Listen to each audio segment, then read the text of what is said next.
देख रहे हैं इंडिया टीवी। आपके साथ मैं हूं प्राची पाराशर। शाम के 5 बज रहे हैं, वक्त है मुकाबला का। और आज मुकाबला में बात करेंगे बांग्लादेश की, जो इस वक्त चल रहा है। खून खराबा हो रहा है। हिंदुओं को देखते ही उन्हें नफरत की आग में जिंदा जलाया जा रहा है।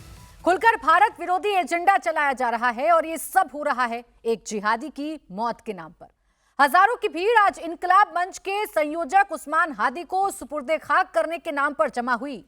भारत के खिलाफ आग उगलने वाले इस हादी की मौत पर यूनुस सरकार ने राजकीय शोक का ऐलान किया। कुल मिलाकर बांग्लादेश नया जिहादिस्तान बन चुका है। वहां जो हो रहा है उसके पीछे एक बहुत बड़ी साजिश साफ साफ दिख रही है। और इस साजिश को रचने वाला कोई और नहीं बल्कि पाकिस्तान का फील्ड मार्शल मुल्ला मुनीर है।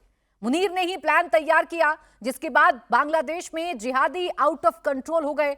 मुनीर के गुर्गे बीते कुछ दिनों में बांग्लादेश के लगातार विजिट पर रहे। वहां के कट्टरवादी संगठनों पर से बैन हटाया गया और नतीजा आज सबके सामने है। ढाका में सरेआम एंटी इंडिया शपथ दिलाई जा रही है। युवाओं को भारत के खिलाफ भड़काया जा रहा है, सिर्फ इसीलिए क्योंकि मुनीर को लगता है कि जो काम वो पाकिस्तान की जमीन से नहीं कर पाया, उसका वो सपना बांग्लादेश को जलाकर पूरा हो सकता है। यही वजह है कि मोहम्मद यूनुस की सरकार ने बांग्लादेश की जिहादी जमात को खुलेआम गुंडागर्दी का लाइसेंस दे दिया है। सवाल यह है कि क्या बांग्लादेश की बर्बादी हिंदुस्तान विरोध की मुनादी है? सवाल यह कि हादी के नाम पर जिहादियों का खूनी जुनून मुनीर के मकसद को पूरा कर पाएगा। सवाल यह भी कि बांग्लादेश के जमाती आखिर मुनीर के हिमायती क्यों हो गए। आज हम इसी पर करेंगे मुकाबला। खास मेहमान हमारे साथ स्टूडियो में हैं, उनसे आपका इंट्रोडक्शन करा देते हैं। हमारे साथ है एयर कॉमोडोर एएस पहल साहब, जो कि बांग्लादेश में इंडियन एम्बेसी के पूर्व डिफेंस एडवाइजर भी रहे। तालियों के साथ स्वागत। मेजर जनरल अरविंद भाटिया जी हमारे साथ हैं डिफेंस एक्सपर्ट के तौर पर। और हमारे साथ हैं Deepti Taneja, international relation expert. तालियों के साथ मैम का भी स्वागत कीजिए। मैं एयर कॉमोडोर पहल सर आपसे शुरुआत कर रही हूँ। मुनीर का ये कहना कि इस बार भारत पर ईस्ट से हमला होगा और उसके ठीक बाद बांग्लादेश ये हाल हो जाना, वहां जिहादी मानसिकता का पनपना और फिर हिंसा होना, क्या ये कोई इत्तेफाक है? क्या मुनीर बांग्लादेश की धरती से कोई साजिश रच रहा है? प्राची जी, एक सोची समझी स्ट्रैटेजी, और आपने बहुत अच्छी तरीके से इसको व्यापक तरीके से वर्णन किया आपने इसका। इसमें मैं एक छोटी सी चीज कहना चाहता हूं। उस्मान हादी की मौत एक बहाना है। असली में पाकिस्तान ने बांग्लादेश को जलाना है और ये अराजकता पाकिस्तान ने लेके आनी है। ये स्ट्रैटेजी आज की नहीं बनी हुई है। ये 1971 से पूरी कोशिश की जा रही है कि वापस 1947 के समय का पाकिस्तान, वैसा ईस्ट पाकिस्तान, बांग्लादेश वापस उनकी जागीर बन जाए। आप इस पर जरा सा ध्यान दीजिए।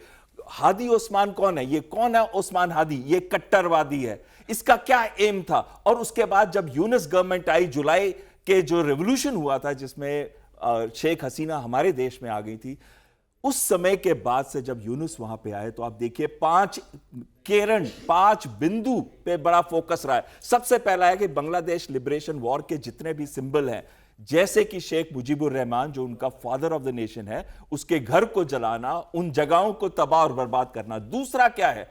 दूसरा है सोशल कोहेजन जो बांग्लादेश का है, उसको तोड़ना। यानी कि जो हिंदू है वहां पे, माइनॉरिटीज जो है, उनके ऊपर हमले करना। और जो क्रूरता उन्होंने दिखाई, हिंदू की बॉडी को जलाया गया था, आपने देखा था वो पिक्चर्स के अंदर, वीडियोस के अंदर। तो कहीं ना कहीं ये उनके सोशल कोहेजन को तोड़ना है। तीसरी चीज क्या है? भारत विरोधी गतिविधियों को ज्यादा से ज्यादा व्यापक तरीके से उसको लेके आगे जाना है। और यही चीज हो रही है, प्रोटेस्ट। और इससे क्या हुआ है? जो बांग्लादेश की इकोनॉमी आगे बढ़ रही थी, आज 3.97% पे है फाइनेंशियल ईयर 2025। जो फास्टेस्ट इकोनॉमी थी साउथ एशिया की, वो एकदम खत्म होती जा रही है। इसका क्या मतलब है? इसका ये मतलब है कि पाकिस्तान वापस से बांग्लादेश को अपनी जागीर बनाना चाहता है। और इसमें एक चीज मैं आपको बताना चाहता हूं, जो नेशनल सिटीजन्स पार्टी के वो स्टूडेंट लीडर हैं, वो स्टूडेंट लीडर कौन है? उनका नाम क्या है? हसनत अब्दुल्ला। उन्होंने क्या कहा? उन्होंने कहा अगर नेशनल सिटीजन्स पार्टी सत्ता में आती है तो वो 3 काम जरूर करेंगे। सबसे पहले करेंगे दिल्ली का सर कलम, यानी बी हेड दिल्ली। इसका क्या मतलब हुआ? दिल्ली का सर कलम तो कोई नहीं कर पाया आज तक, मुगल्स नहीं कर पाए, तो वो कहां से करेंगे? लेकिन इसका यह भी मतलब हुआ, जो उसका दूसरा सेंटेंस था, आइसोलेट 7 सिस्टर्स, यानी कि हमारी 7 नॉर्थ ईस्टर्न स्टेट्स को आइसोलेट करना।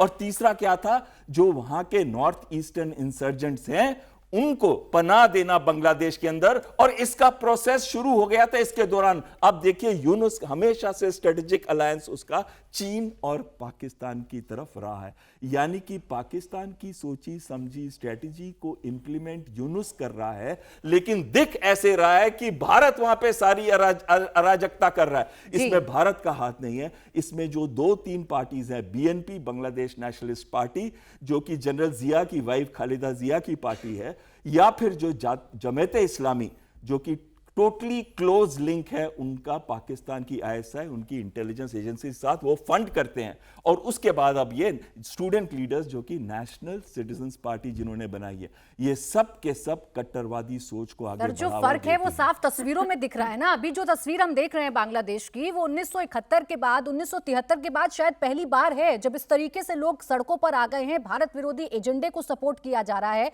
वो प्रोटेस्ट या वो सत्ता से उखाड़ फेंकना शेख हसीना को भ्रष्टाचार के बिना पर था, भ्रष्टाचार से आजिज आ चुके थे लोग। लेकिन अब आप देखिए, जिहादी मानसिकता देखने को मिल रही है। और उससे ठीक पहले प्रोफेसर संजय भारद्वाज जी भी हमारे साथ हैं। सर, आपका भी बड़ा स्वागत है। मैं बस यही आपसे जानना चाह रही हूं कि उससे ठीक पहले हमने देखा कि पाकिस्तान की जो पूर्व जनरल हैं, जो नेवी ऑफिसर्स हैं, उनके जो मौलाना हैं, वो बांग्लादेश जाते हैं, और उसके ठीक बाद बांग्लादेश में जो जमाती संगठन है ये बाहर आता है, फिर जिहादी मानसिकता के लोग बाहर आते हैं, हिंदुओं को जला दिया जाता है। तो आखिरकार बांग्लादेश का प्रयोग कैसे करना चाह रहा है पाकिस्तान? क्या हो रहा है इस वक्त बांग्लादेश में?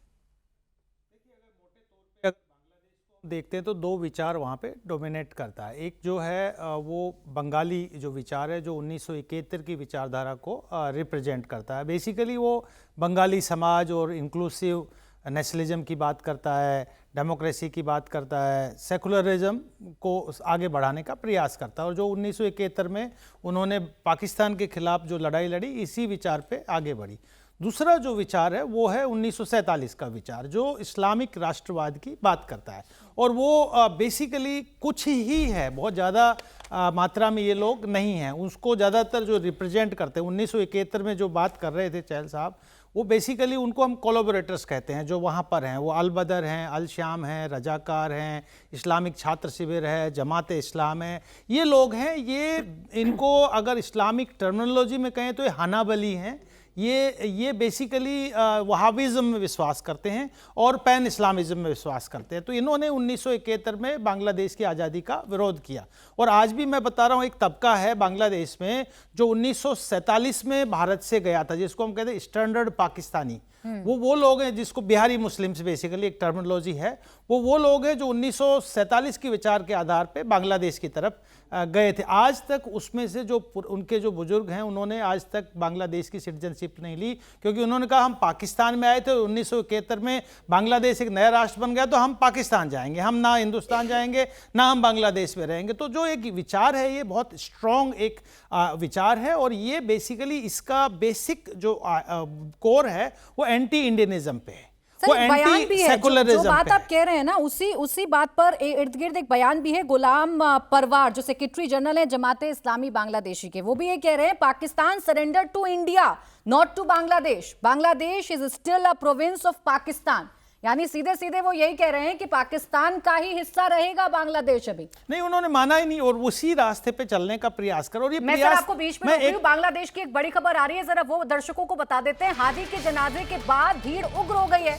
हादी समर्थकों का बांग्लादेशी संसद पर अटैक है। हजारों की संख्या में संसद में घुसने की कोशिश की है। बांग्लादेशी संसद में कट्टरपंथियों ने तोड़फोड़ की है। तो ये तस्वीर आप देख लीजिए, हादी का जनाजा आज उठाया गया। इस दौरान बड़ी संख्या में जो जिहादी मानसिकता के लोग हैं आज सड़कों पर उतरे। और फिर एक बार वही दृश्य देखने को मिला जब शेख हसीना सरकार को उखाड़ फेंकने के लिए सड़कों पर लोग इकट्ठा हुए थे। लेकिन आज मंशा बड़ी दूसरी नजर आ रही है। भारत विरोधी एजेंडा बड़ा साफ तौर पर सुनाई दे रहा है। अब ये गुस्सा किसके लिए है ये समझना होगा, क्योंकि संसद में एक बार फिर से भीड़ दाखिल हो गई है और संसद में भी कट्टरपंथियों ने तोड़फोड़ की है। अब सर बताइए क्या बता रही है तस्वीर? बातें कहना चाहूँ। देखिए, पाकिस्तान, बांग्लादेश को पाकिस्तान बनाने के कई बार प्रयास हुए। जब 1975 में बंगबंधु मुजीबुर रहमान की जब हत्या कर दी गई, उसके बाद कॉन्स्टिट्यूशन चेंज कर दिया गया। जो सेकुलर कॉन्स्टिट्यूशन था उस पर लिख दिया, टॉप पे लिख दिया बिस्मिल्लाह उर रहमान उर रहीम। जो सेकुलरिज्म को रिप्लेस कर दिया almighty Allah, special solidarity with Islamic world, ये वर्ड, और बंगाली राष्ट्रवाद को बांग्लादेशी बना दिया। फिर उसका एक चरम सीमा देखने को मिली जो प्रैक्टिकली ग्राउंड में 2001 से 2006 जब बीएनपी और जमात इस्लाम की सरकार वहाँ पर थी, वहाँ पे पूरा कट्टरवादी ताकतें, रेडिकल ताकतें, अलकायदा एक्टिव था, हुजी भी हरकतुल जिहाद बांग्लादेश एक्टिव था, DJI ISI के बीच में बहुत स्ट्रॉन्ग गठबंधन था, और बांग्ला भाई, मतलब हर तरीके का एक दिन में 64 बम ब्लास्ट हुए वहाँ पे, हर तरीके का। वो एक जो इस्लामाइजेशन का प्रोसेस और पाकिस्तान बनाने का प्रयास अब फिर से चल रहा है। लेकिन जो अभी रिसेंट इंसिडेंट है, इसमें बेसिकली एक बहुत बड़ा एक मनसा है। क्या है कि दो राजनीतिक दल हैं जिसकी ग्राउंड पे कोई पकड़ नहीं है, जनता में कोई पकड़ नहीं है। एक जो नई पार्टी बनी जिसको हम कहते हैं किंग्स पार्टी, एनसीपी, वो जो एनसीपी पार्टी है वो स्टूडेंट्स हंसने हैं, तो ये जो उन्होंने पार्टी बनाई है, इनका बेसिकली ढाका में कुछ एक जो स्टूडेंट्स हैं उसमें एक पॉपुलैरिटी है, ग्राउंड लेवल पे उनका ना कोई पैन बांग्लादेश प्रेजेंस है ना कोई और है। दूसरा जमात इस्लाम का मैं बताता हूँ, जमात इस्लाम आज तक जितना भी चुनाव लड़ी है वो ज़्यादा से ज़्यादा मैक्सिमम एक बार वोट पाई थी, वो 12% पाई थी, उसके बाद 8%, फिर 4%, और अभी तक वो बैन कर दी गई। अब क्या है कि अगर चुनाव में लड़ना पड़ेगा तो आपने अवामी लीग को तो बाहर कर दिया, अब आपका सामना होगा बीएनपी से, तो बीएनपी क्योंकि एक पार्टी है, बड़ी पार्टी है, तो बीएनपी चुपचाप सत्ता में आ जाएगी, तो इनका तो मकसद पूरा ही नहीं हुआ। तो बेसिकली मकसद ये हो रहा है कि इस तरीके का केओस क्रिएट कर दिया जाए, लॉ एंड ऑर्डर क्रिएट की स्थिति बना दी जाए माइनॉरिटीज को, और इस तरीके से कि चुनाव ही ना हो। और चुनाव नहीं होगा तो क्या होगा, जो आपने एक बैठा रखा है मोहरा, मोहम्मद यूनुस, जो फंसा हुआ है, चारों तरफ से फंसा हुआ है, वो अब कहीं का भी नहीं है। उसको यही नहीं समझ में आ रहा है कि वो इस्लामिस्ट के साथ में है, कि वो बांग्लादेश के साथ है, कि अमेरिका के साथ बांग्लादेश भुगत रहा है। सर, ये तस्वीर आप देखिए ना, ये तस्वीरें चौंकाने वाली भी हैं, और ये तस्वीरें बता रही हैं कि बांग्लादेश का आखिरकार क्या होने जा रहा है। बांग्लादेश में क्या पाकिस्तान अकेले अपने दम पर ऐसा कोई प्रयोग कर सकता है? ये भी वो तमाम सवाल हैं। और बताना चाह रहा हूं, देखिए क्या हुआ है कि पिछले इनका मैंडेट था चुनाव कराना, वो मैंडेट वो तो नहीं हुआ। आपने कॉन्स्टिट्यूशन बदलाव किया, टेक्स्ट बुक बदलाव किया, एक और बड़ा काम किया कि जो मिनिस्ट्रीज हैं, लगभग 45 मिनिस्ट्रीज हैं जो आजकल केयरटेकर गवर्नमेंट का देख रहे हैं, 43 मिनिस्ट्री पे इस्लामिक जमात इस्लाम के लोगों को चीफ सेक्रेटरी नियुक्त कर दिया। जितने डीसीज हैं, जितने भी कलेक्टर्स हैं, जितने भी वाइस चांसलर्स हैं, जितने भी की पोजीशंस पे हैं, वो सब जमात इस्लाम के काडर को वहां पे नियुक्त कर दिया। अब सवाल है कि ऐसी स्थिति ले आओ कि अगर चुनाव कराना भी पड़ जाए तो भी उसको मैनिपुलेट कर लो, उसको रिग करके। इससे हासिल क्या होगा? एक बात आपने कही थी major general Arvind Bhatia sir, ये आप मुझे समझाइए। एक बात, एक नैरेटिव बड़ा चल रहा है और वो प्रश्नों में भी आ रहा है कि बांग्लादेश को फिर इस पाकिस्तान बनाने की कोशिश की जा रही है, और बार बार ये बयान देना कि भाई बांग्लादेश ने, पाकिस्तान ने सरेंडर किया था, बांग्लादेश तो अभी भी पाकिस्तान का ही प्रोविंस है, पाकिस्तान का ही हिस्सा है। ये सारी मानसिकता को नरेट करना, जनता को फिर सड़क पे ले आना, हिंदुओं को टारगेट करना, भारत विरोधी नारेबाजी लगाना, क्या ऐसा है कि ईस्ट पाकिस्तान की तरफ बढ़ रहा है अब बांग्लादेश? Thank you. पहली बात तो मैं आपको थोड़ा सा ज्योग्राफी बताना चाहता हूँ बांग्लादेश की। सबको पता है सबसे लंबा बॉर्डर है भारत के साथ, 4000 करीब 100 किलोमीटर। उसमें जो बंगाल का बॉर्डर है वो 2200 किलोमीटर का है। सबसे बड़ा बॉर्डर वेस्ट बंगाल के साथ है, जिसमें खाली 1600 किलोमीटर ही करीब फेंस्ड है, और बाकी खुला है, रिवराइन है, नदियां आ रही हैं, छोटी छोटी उसकी ट्रिब्यूटरीज आ रही हैं। बाकी जो बचा हुआ है 4 नॉर्थ ईस्ट स्टेट्स के साथ है, असम के साथ है, मेघालय के साथ है, मिजोरम के साथ है, और त्रिपुरा के साथ है। सबसे बड़ा बॉर्डर फिर त्रिपुरा के साथ होता है, जो चिटगोंग हिल ट्रैक्ट के लिए साउथ, जहाँ से रोहिंग्यास भी अंदर आते हैं। तो ये जो सबसे बड़ा बॉर्डर है, ये इसके हिसाब से अगर आप पाकिस्तान का बॉर्डर देखें तो 3300 किलोमीटर करीब है, तो कम से कम ये उससे 800 किलोमीटर बड़ा है बॉर्डर, और मोर रगड है क्योंकि वो टेढ़ा पेड़ा है, नदियां आ रही हैं, नाले आ रहे हैं, और डेल्टा इलाका है। दूसरी बात, मुनीर का ये प्लान बी है, उसमें कोई डाउट नहीं है। उसमें प्लान ए था कि कश्मीर को दोबारा जलाना, प्लान ए का एक एडजंक्ट था कि खालिस्तान और कश्मीर को एक साथ करके दोनों को जलाना, जो के पॉलिसी उनकी थी। जब वो दोनों फेल हो रहे हैं तो ये तीसरा उसके चाल है। बट ये खाली पाकिस्तान नहीं है, इसमें पाकिस्तान के अलावा यहाँ पर एक ग्रेट गेम मैनिफेस्टेशन हो रही है। यूएसए ने चाइना की दुकान बंद कर दी पाकिस्तान में, चाहे वो चाइना की दुकान यूएसए ने बंद की, सीपैक वाली, जो उनके 80-90 बिलियन डॉलर, $1000 ख़त्म हो गए, लेकिन दूसरी जो दुकान बंद की है वो बलूचिस्तान ने खुद कर दी, केपीके ने के लोगों ने कर दी और जीबी ने कर दी। तो चाइना जो है अब बांग्लादेश को प्रॉप अप करना चाह रहा है अपने रेयर अर्थ को लाने के लिए वार्म पोर्ट पे बे ऑफ बंगाल के, वो अपनी गैस पाइपलाइन म्यांमार के थ्रू बांग्लादेश की तरफ लाना चाह रहा है और वो चाह रहा है कि यहाँ पर मेरे को और बिजनेस मिले। 750 करीब कंपनियां जो इस समय चाइनीज कंपनियां बांग्लादेश में हैं। तो अगर हम ये सब सोच के और ये सोचें उनको हथियार दे रहा है, दो नेवी उनकी बहुत छोटी सी है, करीब 100 शिप्स हैं, ग्रीन वाटर नेवी है, ब्राउन वाटर नेवी भी बोलते हैं, लेकिन 3 तरफ से भारत से घिरा होने के बावजूद उस देश को जिसको हमने आज़ादी दिलाई, साहब ने बताया अभी कि उसका एक और जो पुराने सोच वाले जो फंडामेंटलिस्ट हैं वो उसको मानते ही नहीं है, वो उसको बांग्लादेश का ही पाकिस्तान का ही पार्ट मांगते हैं। आपने ये भी देखा होगा कि एक बिहारी कॉलोनी है जो कि ये इन्होंने बोला बिहारी मुसलमान बांग्लादेश गए, पाकिस्तान ईस्ट पाकिस्तान गए, जब वहां से वो आज़ाद हुआ तो वो वापस आके कराची में बसे और वहां पर एक बिहारी कॉलोनी है बहुत बड़ी जहां ये बिहारी मुसलमान है। मेरा कहने का मतलब यह है कि ग्रेट गेम यूएस का कंटेस्टेशन चल रहा है क्योंकि वो मार्टिन आइलैंड लेना चाह रहा था, चाइना अपनी दुकान खोलना चाह रहा है, पाकिस्तान जमायत के थ्रू आईएसआई का एक सेल खोल दिया है, उसके नेवी के ऑफिसर्स गए हैं, उनके सीजीएस वो शमशाद मिर्जा गए थे, तो वो सब ये चाह रहा है कि यहाँ से जो है एक और फ्रंट खोले और इंडिया के ऊपर आघात हो और ये बहुत बड़ा क्लियर और प्रेजेंट डेंजर है। हम इसको अब न्यूसेंस वैल्यू नहीं बोल सकते। जो 1975 में हुआ, उसके बाद जो अरशद साहब जनरल अरशद के टाइम में हुआ, ये सबसे बड़ा ये होने जा रहा है जिस तरह के ये एक वजूम चल रहा है। तो we have to be prepared for this. क्या कार्रवाई करनी है उसके बारे में सोच विचार करना है। क्या बॉर्डर को भी बदल सकते हैं, बदलना चाहिए अपनी सिलीगुड़ी कॉरिडोर को बढ़ाने के लिए, तो मैं बॉर्डर बदलने की भी बात करूंगा। आगे बात आप पूछेंगे तो मैं बताऊंगा कैसे बदले। उनके भी 2 चिकन नेक हैं, हमारा ही चिकन नेक नहीं है, उनके भी 2 हैं, उसको काटो। तो वो ये सब सोच विचार करना पड़ेगा। जो शर्जील इमाम ने 2020 में बोला था कि ये अपने चिकन नेक को जाम कर दो और 5 लाख लोग वहां कर दो, तो वही अब हसनत बोल रहा है, वही बातें बांग्लादेश में उभर के आ रही हैं। तो हमें बड़ा केयरफुल होना है। बांग्लादेश को एक्सपेरिमेंट लैब के तौर पर बना दिया है, वहां बड़ा एक्सपेरिमेंट किया जा रहा है, हर बार इसमें कोई ना कोई तड़का लगाने की कोशिश की जा रही है और उसका नतीजा बांग्लादेश की सड़कों पर आप देख रहे हैं। अब लेकिन जो भारत में दीप्ति जी लोग बैठे हैं, जो आम लोग हैं, उनके जहन में तो ये प्रश्न आएगा ही ना कि वो बांग्लादेश जिसे हमने आजाद कराया, वो बांग्लादेश जिसकी प्राइम मिनिस्टर पर जब संकट आया, जब उन्हें तख्ता पलट हुआ तो भारत ने उनको शरण दी, उस बांग्लादेश में एकाएक ऐसा क्या हो रहा है कि लोग सड़कों पर आकर भारत विरोधी एजेंडे को सपोर्ट कर रहे हैं? ऐसा क्या लोगों को बताया जा रहा है कि इस बिना पर उनको सड़कों पर बाहर निकाला जा रहा है? ये क्यों हो रहा है? प्राची जी, जैसे आपने भी बोला कि इसके पीछे का क्या मंसूबा है, और जैसे कि सर ने भी बात करी कि यहाँ पे पहले इस चीज़ को समझना होगा कि जब हम उनकी प्राइम मिनिस्टर को यहाँ पे पनाह देते हैं तो पूरा का पूरा देश उस प्राइम मिनिस्टर की इस जो ये बेसिकली एंटी अमेरिका और प्रो इंडिया पॉलिसी थी उसी के खिलाफ थे।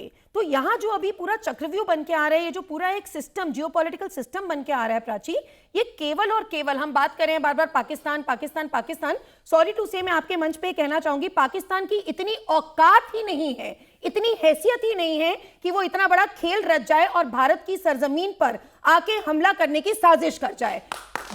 तो पाकिस्तान के पीछे की ताकत जो है, इसके बारे में प्राची सोचना होगा 2 मिनट, वो है अमेरिका। क्योंकि देखिए यहाँ पे अब जो पूरा का पूरा सिस्टम बन के आ रहा है, एक तरफ है यूनुस की सरकार और इधर आपका जो हादी है ये बिल्कुल उभर के आ रहे थे। अब यूनुस की सरकार एक पपेट सरकार थी जिससे अमेरिका की सारे मंसूबे सफल होते थे। उनका यहाँ पे अपने ईस्ट में एक जो उनको बेस चाहिए वो उनको बांग्लादेश में बहुत सहूलियत से मिल जाता यूनुस की सरकार के चलते। हादी एक ऐसी सरकार थी जो प्रो अमेरिका स्टैंड भी नहीं ले रही थी, एंटी इंडिया तो ले ही रही है, प्रो अमेरिका भी नहीं थी। उनके 2 स्टेटमेंट्स आप समझिए, जो हादी ने जो स्टेटमेंट्स दिए वो प्रो पैलेस्टीन स्टैंड अपनाने की वो कर रहे थे, तो वो तो अमेरिका से डायरेक्ट कॉन्फ्लिक्ट की बात हो जाती है। फिर उन्होंने जो यूएस बेस्ड इस्लामिक बॉडीज थी जो वहां पे ह्यूमन राइट्स की ऑर्गेनाइजेशन की तरह चल रही हैं, उनको उभारने की बात करी। तो अमेरिका को, ट्रंप को भी भैया सीधा सीधा दिख गया कि भाई मैंने तेरे टैरिफ्स तो कम किए। उन्होंने उसके टैरिफ्स 37% से 20% मोहम्मद यूनुस की सरकार में किए, क्योंकि मोहम्मद यूनुस से उनको दिख रहा है कि यहाँ पे एक पपेट सरकार हम एस्टैब्लिश कर लेंगे, वेस्ट पे हमारा पूरा का पूरा दबदबा बना रहेगा और इसके तहत हम पूरी ये जो उभरती जो एक हमारी जियोपॉलिटिकल सिचुएशन है, इंडिया जिसमें बहुत एक अहम भूमिका निभा रहा है, उसको हम पूरा कंट्रोल कर लेंगे। आप देखिए, इसी बात से मैं अंत में ये बोलना चाहूंगी बस प्राची, तभी आप समझिए कि हमारे माननीय प्रधानमंत्री मोदी जी जो हैं, ये मेगाफोन डिप्लोमेसी नहीं करते हैं, ये साइलेंट डिप्लोमेसी में बिलीव करते हैं। 70 सालों की भारत की आजादी में कितने प्रधानमंत्री बार बार नॉर्थ ईस्ट गए, उनको ये बात समझ में आ रही है कि नॉर्थ ईस्ट को ग्रैब करके नॉर्थ ईस्ट का पूरा भारत का नक्शा बदलने का ये जो एक मंसूबा चल रहा है, इधर चाइना का भी और उधर अमेरिका का भी, तो बार बार जो नॉर्थ ईस्ट के दौरे लगा रहे हैं, 10 सालों में 70 से ऊपर उनके अपने दौरे रह चुके हैं और बाकी और मंत्रियों वगैरह के।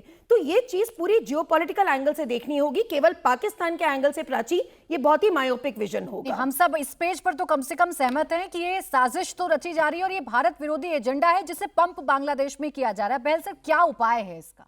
अब क्या करना चाहिए भारत को ऐसे सिचुएशन? हाँ, और आने वाला समय क्या कर रहा है? हाँ। आपकी बात बहुत ही सही है। अब आप सिलीगुड़ी कॉरिडोर को देखिए, हम सब बात कर रहे हैं ना 7 सिस्टर्स की और नॉर्थ ईस्टर्न की 7 स्टेट्स हैं, तो सिलीगुड़ी कॉरिडोर सिर्फ 20 से 22 किलोमीटर की विड्थ का है, इतना छोटा सा है। इसके ऊपर वो ट्राई जंक्शन आ जाता है भूटान, भारत और चीन का। तो कहीं ना कहीं ये भारत के लिए बहुत इंपॉर्टेंट है कि अगर हमें कनेक्टिविटी मेंटेन करके रखनी है अपनी नॉर्थ ईस्टर्न स्टेट्स के साथ, तो ये कॉरिडोर को हमें हमेशा से अच्छी तरीके से इसको सशक्त करना होगा। इसलिए हमारी 2 कोर्स हैं वहां पे, ये आपको जनरल साहब भी बताएंगे।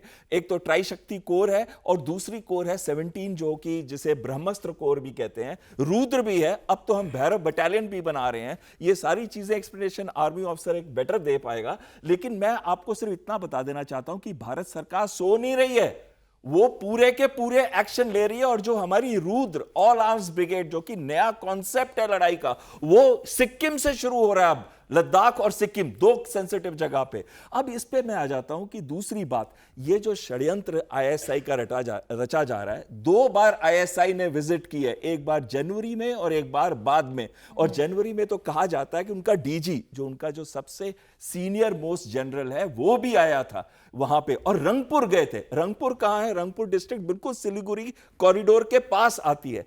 अब बात आ जाती है कि ये इतनी सारी अराजकता के अंदर जो इनके इलेक्शंस आ रहे हैं, वो फरवरी 2026 में इनके इलेक्शन है बांग्लादेश के, ये अनाउंस किए गए हैं। और जैसे कि हमारे लर्नेड प्रोफेसर ने पहले बताया था कि इसकी जो पार्टीज रह गई हैं, बीएनपी बांग्लादेश नेशनलिस्ट पार्टी, में आपको बता रहा था जनरल जिया की वाइफ खालिदा जिया की है, और उसका लीनिंग 1980 दशक से हमेशा से पाकिस्तान के साथ रहा है, उनके क्लोज रिंग्स। लेकिन जो आईएसआई, जो उनकी इंटेलिजेंस एजेंसी है, उसके क्लोज रिंग्स जमात इस्लामी, जो कि रजाकर थे, यानी कि जिन्होंने सपोर्ट किया था, जो वो बात कर रहे थे 3 डिफरेंट फिलॉसफीज, जो रजाकर फिलॉसफी थी वो जमात इस्लामी की थी, जिधर से 30 लाख के करीब बंगाली मुस्लिम्स और हिंदूज को मारा गया था।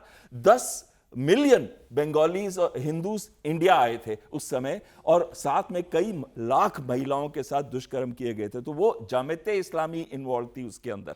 तो ये सारी बातें जब हम देख रहे हैं, अगर इलेक्शन आता है, अवामी लीग जो है, जो कि पार्टी थी फ्रीडम फाइटर्स की, शेख मुजीबुर रहमान की, जो क्लोजली इंडिया के साथ अलाइन थी, और जब तक वो थी तो कोई भी नॉर्थ ईस्टर्न इंसर्जेंट भारत के अंदर नहीं आ सकता था। लेकिन अब क्या हो गया है कि जब फरवरी के इलेक्शंस होंगे, इस समय बीएनपी की सबसे ज्यादा पॉपुलैरिटी है 30% पे, और उसके बाद 20% पे है जमात इस्लामी की, और अवामी लीग की 18% के आसपास आ रही है। लेकिन इसलिए कम है क्योंकि उनको दबाया गया है। और जैसे प्रोफेसर साहब आपको बता रहे थे, सारे इंस्टीट्यूशन में जमात इस्लामी के लोगों को रखा गया है। और आखिरी चीज मैं इस पे ये कहना चाहता हूं कि अगर जीतेगी भी बीएनपी, भारत के लिए वो भी अच्छा नहीं है, क्योंकि जब भी पीरियड बीएनपी का रहा है, उसने एंटी भारत किया है। और अगर ये लास्ट 10 महीने में आप देख लें क्या क्या हुआ है, आप देखिए बांग्लादेश का हाई कोर्ट ने, जिसे पहले डेथ दे रखी थी परेश बरुआ को, जो कि उल्फा इंडिपेंडेंट, जो कि हमारे भारत की नॉर्थ ईस्ट की इंसर्जेंट एजेंसी है, बहुत ही घातक इंसर्जेंट से आतंकवादी हैं, वो परेश बरुआ को उन्होंने उसका सेंटेंस डेथ से रिड्यूस करके लाइफ पे कर दिया। लेकिन परेश बरुआ कहां है इस समय? इस समय यूनान प्रोविंस चीन में छुपा हुआ है।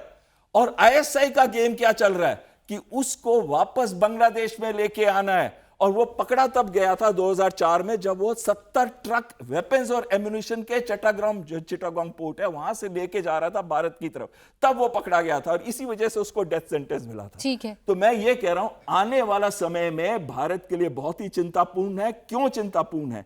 कोई भी पार्टी बांग्लादेश में पावर में आती है, अगर इलेक्शन हो भी जाए और जैसे यूनुस ना भी रह पाए तो भी भारत विरोधी गतिविधियां बढ़ती ही रहेंगी। दूसरी चीज, जो माइनॉरिटीज हैं उस पे अत्याचार जारी रहेगा।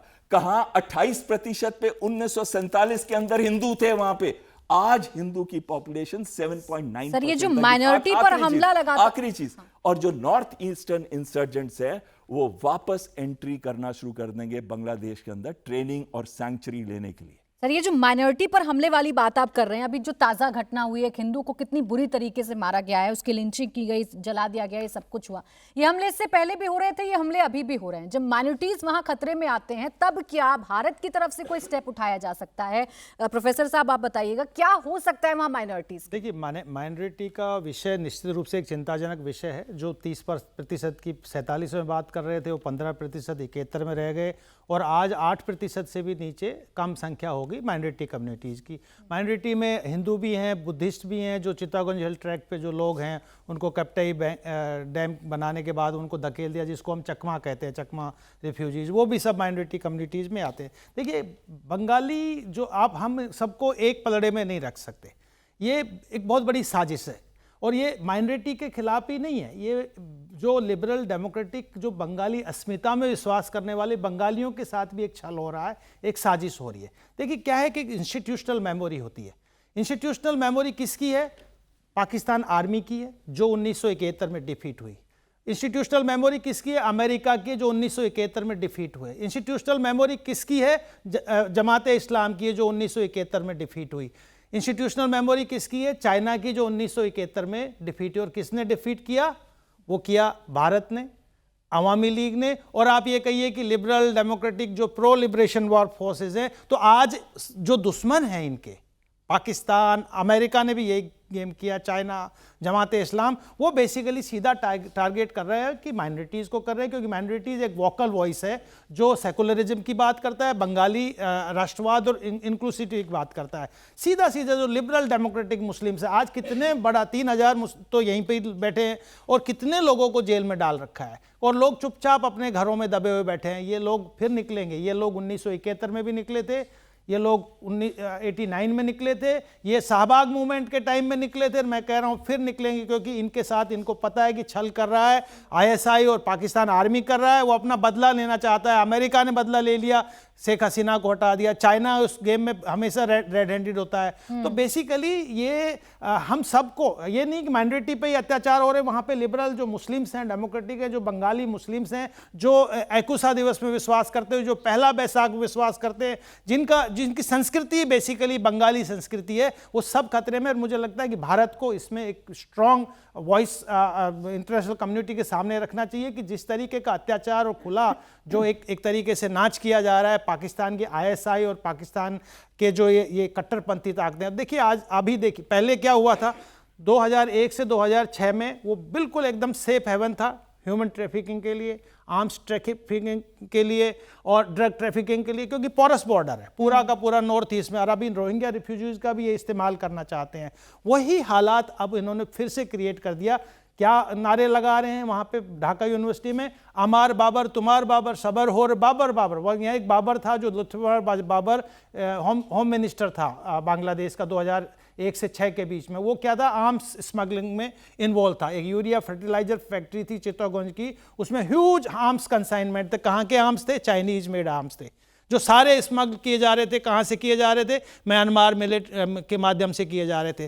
तो बेसिकली जो ये पूरा व्यापार, जो काला धंधा एक जो चल रहा था, वो शेख हसीना ने उस पर विराम लगा दिया था 2008 से 2024 तक। सर, उस एक विराम बात में आपसे इनको समझना तकलीफ चाह हो रही रही हूँ। थी। अभी जो हम बीएनपी और जमात इस्लामी की बात कर रहे थे कि सरकार किसी की भी बने वो भारत के लिए अच्छी बात नहीं। मैं जब पढ़ रही थी बांग्लादेश के बारे में, तो 1971 के बाद बंगा सेना का एक जिक्र मिलता है, जिसको सपोर्ट भारत की तरफ से किया जा रहा था, बांगा सेना।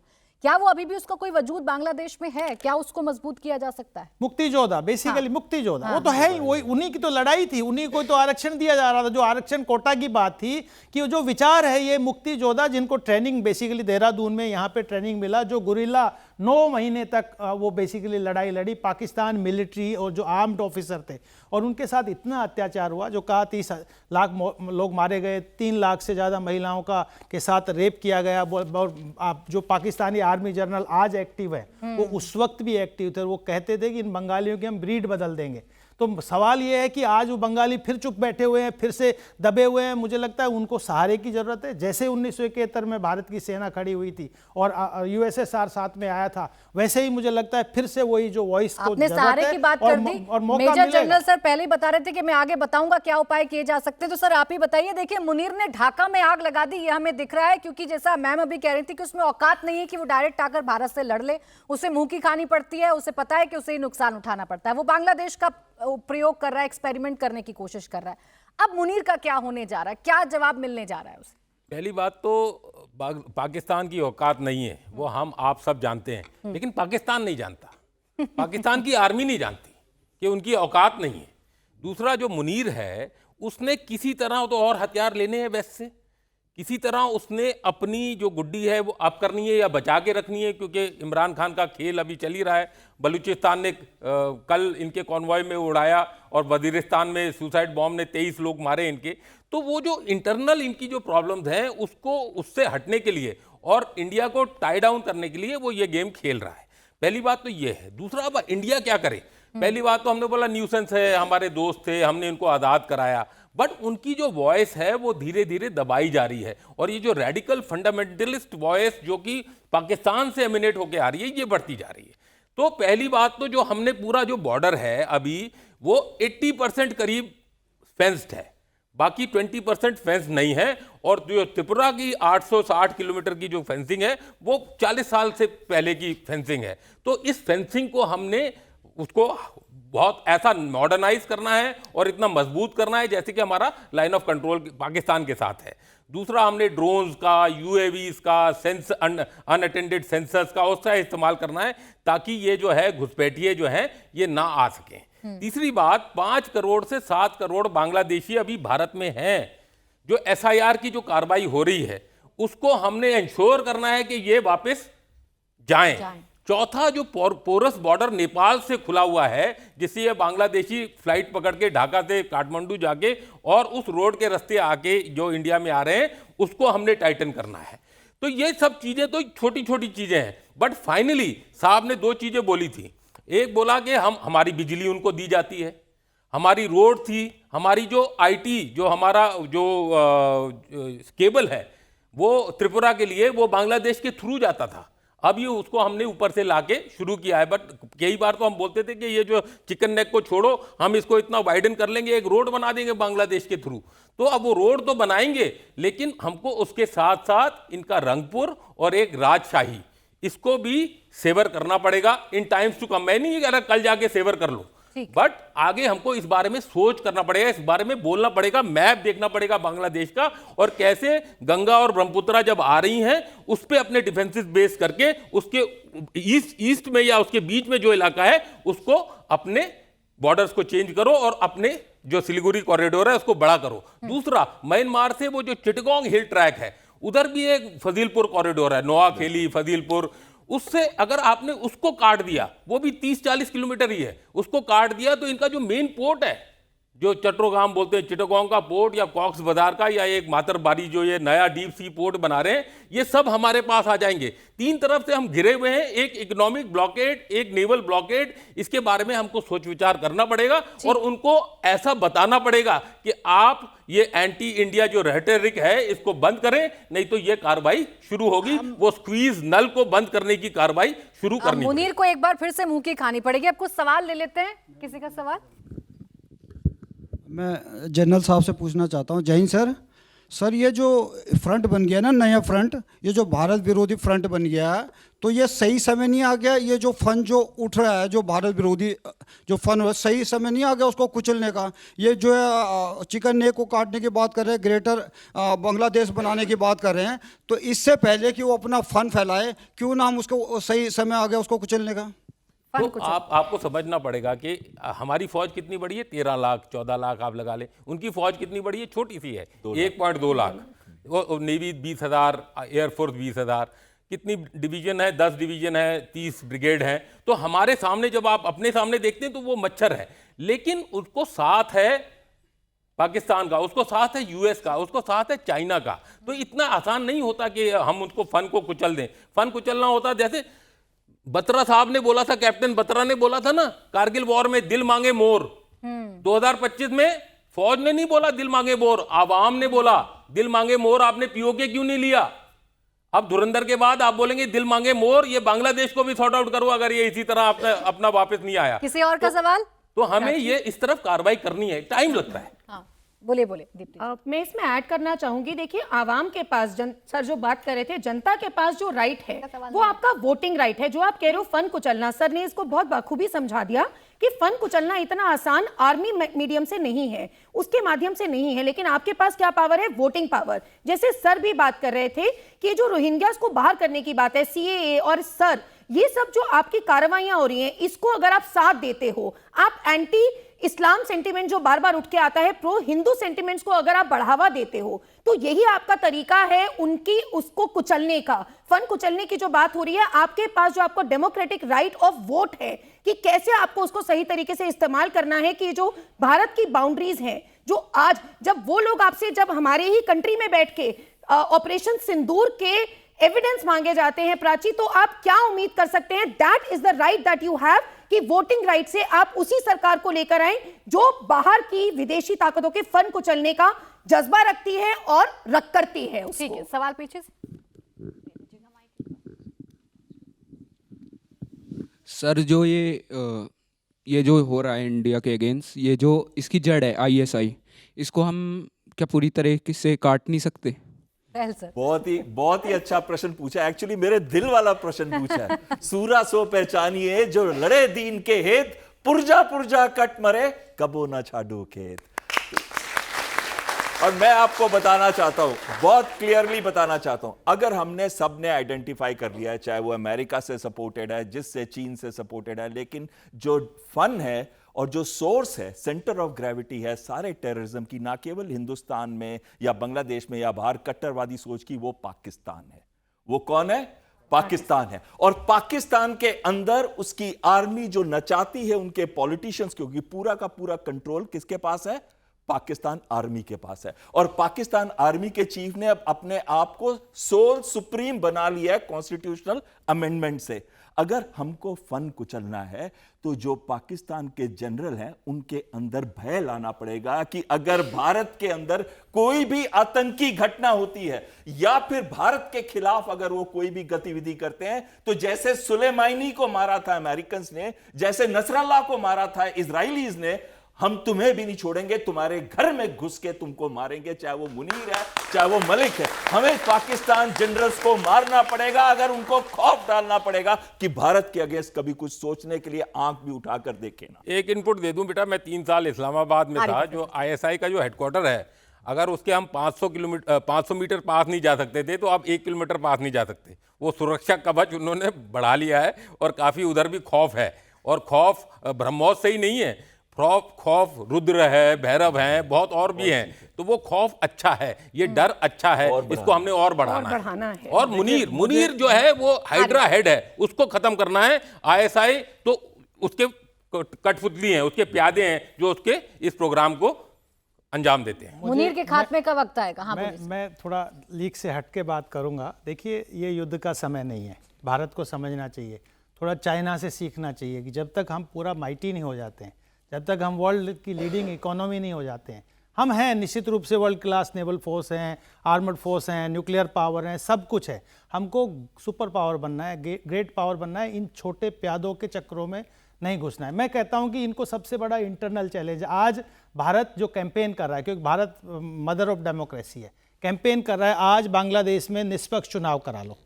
अवामी लीग भी मैदान में रहेगी और बाकी पॉलिटिकल पार्टीज मैदान में रहेंगे। आपको पता लग जाएगा कि उनके साथ में ये पाकिस्तानी और जमात के साथ कितने लोग खड़े हैं। आज पाकिस्तान में चुनाव करा लो, पता लगेगा कि मुनीर कहाँ पे कौन सी जगह फंदे में फंसा हुआ है, कौन सा फांसी लग गया। क्योंकि जैसे जिस तरीके से आवाम की आवाज़ आ रही है, तो एक मुझे लगता है कि जो भारत का एक अपना तरीका है कि भाई डेमोक्रेटिक वॉइसेस को मजबूत करना चाहिए पड़ोस में भी, और दुनिया को इस बात के लिए कहना चाहिए कि जो जिस तरीके की हरकतें ये रेडिकल्स और जो बेसिकली आपके कायर लोग हैं, जो आईएसआई मैं तो कहूँगा कायर है, ये कायरों के काम है, गुप्तचर के रूप में चुपचाप ये काम कर लेना, वो कर लेना। सामने सीने के सामने कितने बार 4 युद्ध हम लड़ चुके हैं पाकिस्तान के साथ, चारों में उनको मुंह की खानी पड़ी। आमने सामने की वो लड़ाई लड़ ही नहीं सकते, वो तो ये आईएसआई और गुपचुप और इस तरीके की लड़ाई लड़ते हैं। तो मुझे नहीं लगता कि उनके इस जाल में फंसना चाहिए। हमको अंतर्राष्ट्रीय कम्युनिटी को बताना चाहिए कि, और इस बात को आवाज़ को बुलंद करना चाहिए, बांग्लादेशी लोगों को और पाकिस्तान के लोगों का मोरल बढ़ाना चाहिए कि आपने जिस तरीके से ये जो डीप स्टेट को और जो सेना को, जो एस्टेब्लिशमेंट को चैलेंज किया है, ये वक्त फिर आ गया है, दोबारा से खड़ा होना पड़ेगा। किसने हराया 1971 में पाकिस्तान की आर्मी को? मैं कहूँगा सबसे बड़ा क्रेडिट जाता है बंगालियों को। देखिए, हमने मिलिट्रीली हमने मदद किया, लेकिन बंगाली लोगों ने 9 महीने तक युद्ध लड़ा वहाँ पे, और जिस तरीके से उनको मुंह का सरेंडर करने के लिए मजबूर किया, वो वक्त आ गया है पाकिस्तान में भी और बांग्लादेश में भी कि यहाँ की जनता निश्चित रूप से भारत और अंतर्राष्ट्रीय कम्युनिटी का सपोर्ट की ज़रूरत है। और भारत एक विश्व शक्ति उभर रहा है। ये तो सब ये साजिश रची जा रही है कि इस तरीके का एनवायरनमेंट पड़ोस में क्रिएट कर दो कि भारत एक जो बढ़ती हुई उभरती हुई एक शक्ति है दुनिया में, उस शक्ति को आप डाइल्यूट कर पाएँ। तो मुझे लगता है कि ये युद्ध का समय नहीं है, अभी भी हमको बहुत ही डिप्लोमेटिकली आगे बढ़ना चाहिए और इन देशों में लोकतंत्र की बात करना चाहिए, free fair and neutral elections की बात करनी चाहिए। थोड़ा सा डिफरेंट हूं मैं, थोड़ा सा डिफरेंट। हमारी आर्मी, हमारी एयरफोर्स और हमारी नेवी ने जो किया था 1971 के अंदर, आज तक कभी ऐसा नहीं हुआ कि 2 हफ्ते के अंदर एक देश, नया देश आजाद हो जाए। और इसमें बहुत बड़ी सैक्रिफाइसेस रही हैं हमारे सोल्जर्स की। यह जरूर है कि उन्होंने लॉजिस्टिक सपोर्ट दिया, इंटेलिजेंस दिया, बहुत मदद की हमारी, लेकिन वो लोग उस तरह से तैयार नहीं थे जैसे एक आर्मी तैयार होती है लड़ने के लिए। आप पूछे नहीं, आर्मी का देखिए, मैं भी कहता हूं कि हमारी आर्मी ने एयरफोर्स नेवी का जो कंट्रीब्यूशन था 1971 वॉर में, उसको कभी भी देखिए वो तो 9 दिन में युद्ध को खत्म किया। बड़ा 3000 बंदों ने समाप्त हो रहा है, लेकिन बड़ा बड़ा शौर्य का काम किया। 9 दिन जब में युद्ध खत्म करने की किया। बात आती है तो हम सबके पास कुछ ना कुछ कहने के लिए होता है, और हमारे आर्म फोर्सेस के पास तो हमेशा बताने के लिए होता है कि पाकिस्तान कैसे बार बार मुंह की खाता है। बस समय बस इतना है। बहुत शुक्रिया आप सभी का हमारे साथ आज की इस चर्चा में जुड़ने के लिए।